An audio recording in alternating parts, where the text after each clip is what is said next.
স্বাগত দীপ্ত সংবাদে, সাথে আছি আমি নুজহাত রাহনুমা। সংস্কার ইস্যুতে গণ অধিকার পরিষদের সঙ্গে বৈঠকে বসেছে জাতীয় ঐকমত্য কমিশন। সকালে জাতীয় সংসদ ভবনের এলডি হলে বৈঠকের সূচনা বক্তব্যে কমিশনার সহ সভাপতি অধ্যাপক আলী রিয়াজ বলেন, সম্মিলিত ঐক্যে জাতীয় সনদ তৈরি করাই ঐকমত্য কমিশনের লক্ষ্য। গণ অধিকার পরিষদের সভাপতি নুরুল হক নূর অন্তর্বর্তী সরকারের অধীনে সংস্কার প্রস্তাব বাস্তবায়নের পক্ষে মত দেন।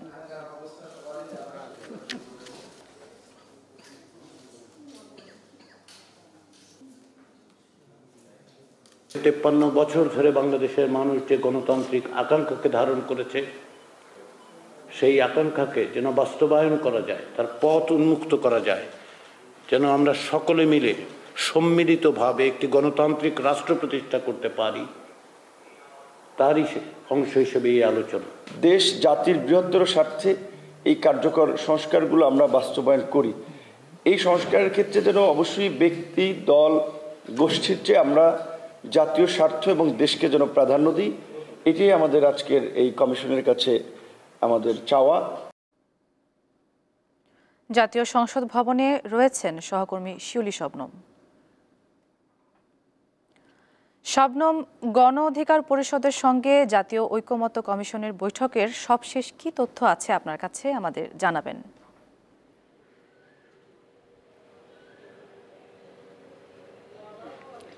নুজহাত, সকাল ঠিক 10:15টায় গণ অধিকার পরিষদের সভাপতি নুরুর নেতৃত্বাধীন 10 সদস্যের একটি প্রতিনিধি দল সংস্কার কমিশনের ঐকমত্য কমিশনের কাছে আসেন। তাদের যে পূর্ব নির্ধারিত বৈঠক ছিল, সেই পূর্ব নির্ধারিত বৈঠকটিতে অংশ নেওয়ার জন্য, এবং বৈঠকের শুরুতে তারা কথা বলেন, গণমাধ্যম সেখানে উপস্থিত ছিলেন এবং তারা যেটা বলেছেন, বিশেষ করে নুরুল হকের কথা যদি বলি, যে তিনি যেটা দাবি করেছেন অন্তর্বর্তী সরকার প্রধানের কাছে, যেসব সুপারিশ, যেসব সংস্কারের সাথে রাজনৈতিক দলগুলো ঐকমত প্রকাশ করবে, একমত হবে, সেই সব সুপারিশ যাতে এই সরকারের অধীনেই বাস্তবায়ন করা হয়, সেই দাবিটা তিনি জানিয়েছেন। এবং তিনি আলোচনার শুরুতেই বলেছেন যে গত 16 বছরের যে শাসন আমল, সেই শাসন আমলে আসলে দেশের মানুষ একটা স্বৈরতান্ত্রিক কাঠামোর মধ্যে ছিল এবং স্বৈর শাসনের দ্বারা তারা আসলে নিষ্পেষিত ছিল।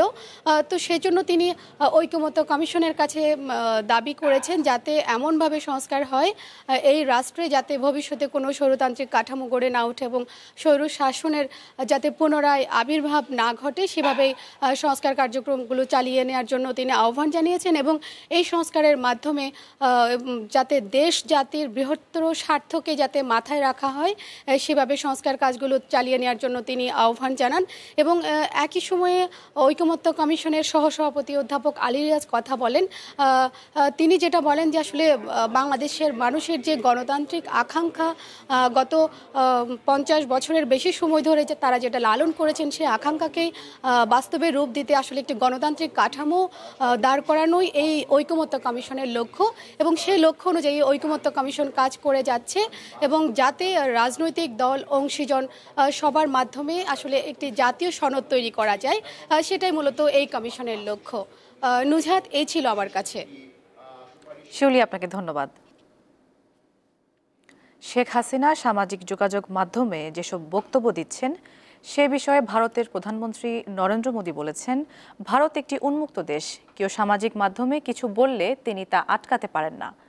বাংলাদেশের প্রধান উপদেষ্টা অধ্যাপক ডক্টর মোহাম্মদ ইউনূসকে এমনটাই বলেছেন মোদী। সম্প্রতি থাইল্যান্ডে দুই নেতার বৈঠকে শেখ হাসিনার বিষয় উত্থাপন করলে এমনই জবাব দেন ভারতের প্রধানমন্ত্রী। রবিবার কাতার ভিত্তিক সংবাদ মাধ্যম আল জাজিরাকে দেওয়া সাক্ষাৎকারে এ তথ্য জানান ডক্টর ইউনূস। রোহিঙ্গা সংকট প্রসঙ্গে তিনি বলেন, বাংলাদেশ ও মিয়ানমার বোঝাপড়ার মাধ্যমে রোহিঙ্গাদের নিরাপদ পুনর্বাসন নিশ্চিত করতে কাজ করছে তার সরকার। ভ্যাটিকান সিটিতে পোপ ফ্রান্সিসের অন্ত্যেষ্টিক্রিয়ায় যোগদান শেষে প্রধান উপদেষ্টা অধ্যাপক ডক্টর মোহাম্মদ ইউনূস দেশে ফিরেছেন। গত রাত 3টার দিকে তিনি ঢাকায় পৌঁছান। শনিবার পোপ ফ্রান্সিসের অন্ত্যেষ্টিক্রিয়া সম্পন্ন হয়। বিশ্ব নেতাদের সঙ্গে অধ্যাপক ইউনূসও শেষ কৃত্যানুষ্ঠানে যোগ দেন। প্রধান উপদেষ্টা 4 দিনের সরকারি সফরে গত 21 এপ্রিল কাতারের রাজধানী দোহা যান। পোপের অন্ত্যেষ্টিক্রিয়ায় যোগ দিতে গত শুক্রবার সেখান থেকে তিনি সরাসরি রোমে পৌঁছান।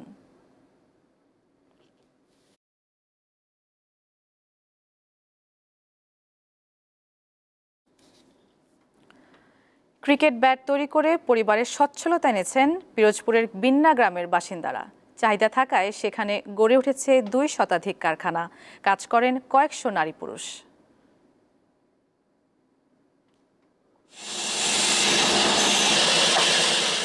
পিরোজপুরের নেসারাবাদ উপজেলার বলদিয়া ইউনিয়নের ছবির মতো সাজানো একটি গ্রাম, নাম বিন্না। স্থানীয়ভাবে এটি ব্যাট গ্রাম নামে পরিচিত, কারণ গ্রামের প্রতিটি বাড়িতেই রয়েছে ব্যাট তৈরির কারখানা। বিন্না গ্রামে 2 শতাধিক ব্যাট তৈরির কারখানা গড়ে উঠেছে। প্রথমে গাছ আয় টলার দিয়া 4-5টা সেকশন করতে হয় ওই মালদারে, এর পরে ব্যাট এইখানে তৈরি হয়। ফিনিশিং করা লাগে, ফিনিশিং করে মেশিনে দেয়, রং করে, রং করলে পরে এগুলোর মোকামে ঢাকা বিভিন্ন মোকামে গেলে পরে এটা বিক্রি হইতে আছে। বছরে প্রায় মনে করেন প্রায় 5-10 কোটি টাকার মতন ইনকাম হইতে আছে। এবং এই অঞ্চল খুবই গরিব অঞ্চল আসলে, এখন কাজ করিয়ে সবাই এলানামলে ভালো আছে। বিন্না গ্রামে তৈরি আধুনিক নকশার ব্যাটগুলো যে কারোরই নজর কাড়বে। এসব কারখানায় কাজ করছে অসংখ্য নারী ও পুরুষ, যা তাদের পরিবারে এনেছে সচ্ছলতা। আর আমাদের সমস্যা আছে খালটা আমাদের খোদাই করানো লাগে। খাল শুকনো গেলে মাল আমাকে আসতে যাইতে ঝামেলা করে, মানে এই জায়গাতে আজকে মাল পাঠাতে জোয়ার ভাড়া লাগিয়ে অপেক্ষা করানো লাগে। কম মূল্যের নরম কাঠ দিয়ে তৈরি করা এই ব্যাটগুলোর চাহিদা অনেক। ছোট বড় 2 শতাধিক ব্যাট তৈরির কারখানা রয়েছে এবং প্রত্যক্ষ এবং পরোক্ষভাবে এই কারখানায় প্রায় 10,000 লোকের কর্মসংস্থান রয়েছে। তাদের আর্থিক সহায়তার প্রয়োজন হলে বিসিক সবসময় তাদের পাশে রয়েছে। এই এলাকায় প্রতিটি কারখানায় বছরে 20 থেকে 25,000 ব্যাট তৈরি করা হয়, যা থেকে বছরে আয় হয় কয়েকশো কোটি টাকা। দীপ্ত, বার্তাকক্ষ।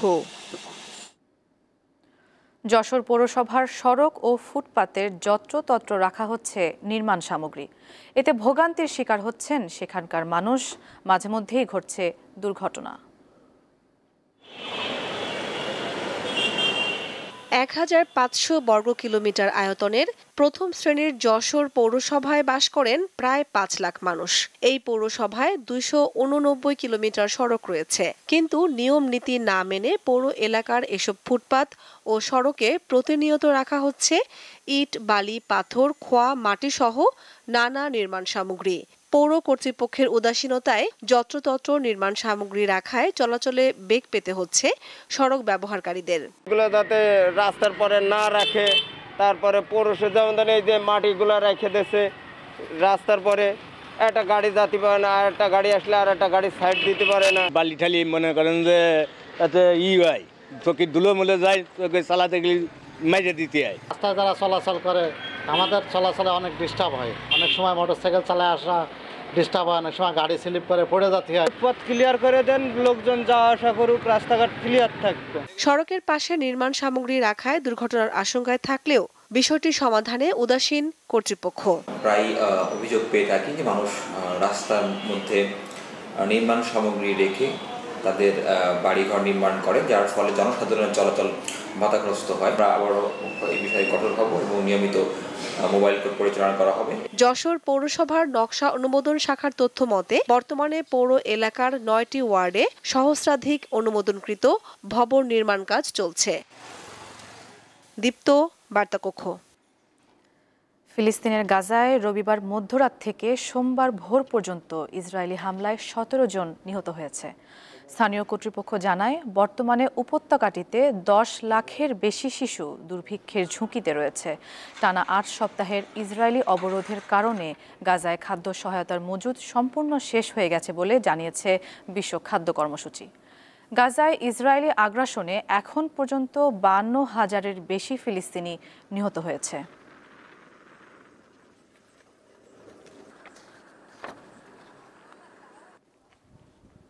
এই ছিল এখনকার মতো। পরবর্তী দীপ্ত সংবাদ বেলা 2টায় দেখার আমন্ত্রণ রইল। এছাড়া তথ্য ও বিনোদনের অন্যান্য খবর পেতে যুক্ত থাকুন দীপ্তর ডিজিটাল প্ল্যাটফর্মগুলোতে। সবাইকে ধন্যবাদ।